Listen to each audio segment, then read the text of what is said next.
খালেদা জিয়া আসছে, রাজপথ কাঁপছে।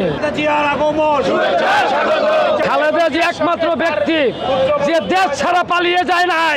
শেখ হাসিনা 111-এ পালিয়ে গিয়েছিল, খালেদা জিয়া পালিয়ে যায় নাই। শহীদ জিয়া পালিয়ে যায় নাই।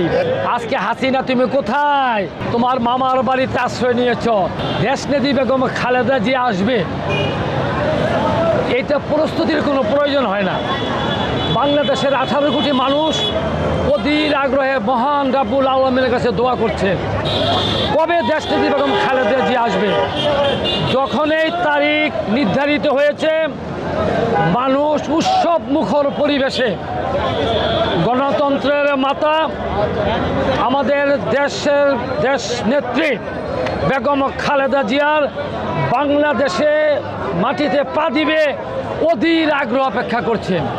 প্রচণ্ড রৌদ্র উপেক্ষা করে, প্রচণ্ড গরমকে উপেক্ষা করে উত্তপ্ত রাজপথে আজকে লক্ষ লক্ষ জনতা আজকে দাঁড়িয়ে গেছে তাকে সাদর সম্ভাষণ জানানোর জন্য।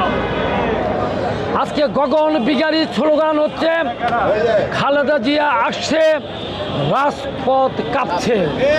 খালেদা জিয়ার মাধ্যমে ইনশাল্লাহ গণতন্ত্র মুক্তি পাবে, সুন্দর সমাজ ব্যবস্থা হবে, একটি শক্তিশালী অর্থনৈতিক শক্তিশালী রাষ্ট্র গঠন হবে, মানুষ সুখী সমৃদ্ধিশালী একটা জাতিতে রূপান্তরিত হবে।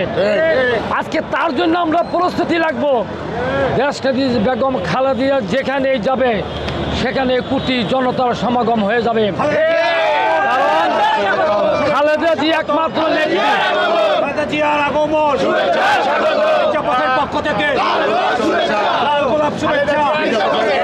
খালেদা জিয়া একমাত্র ব্যক্তি যে দেশ ছাড়া পালিয়ে যায় নাই।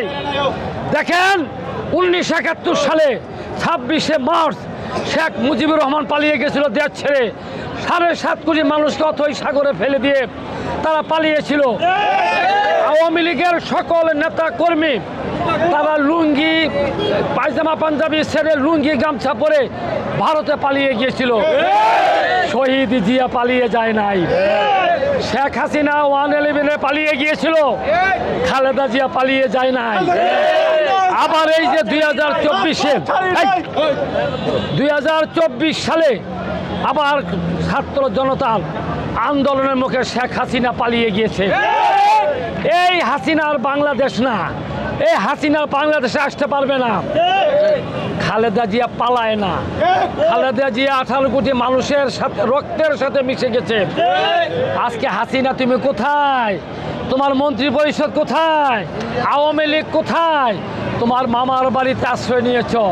যেই ভারত আমাদের বিরুদ্ধে সবসময় ষড়যন্ত্র করছে, আমাদের স্বাধীনতার সার্বভৌমত্ব ধ্বংস করতে চায়। আমাদের পদ্মায় পানি নাই, তিস্তায় পানি নাই, 54টা অভিন্ন নদীতে পানি নাই। সেই ভারতের সাথে তুমি ষড়যন্ত্র করছো।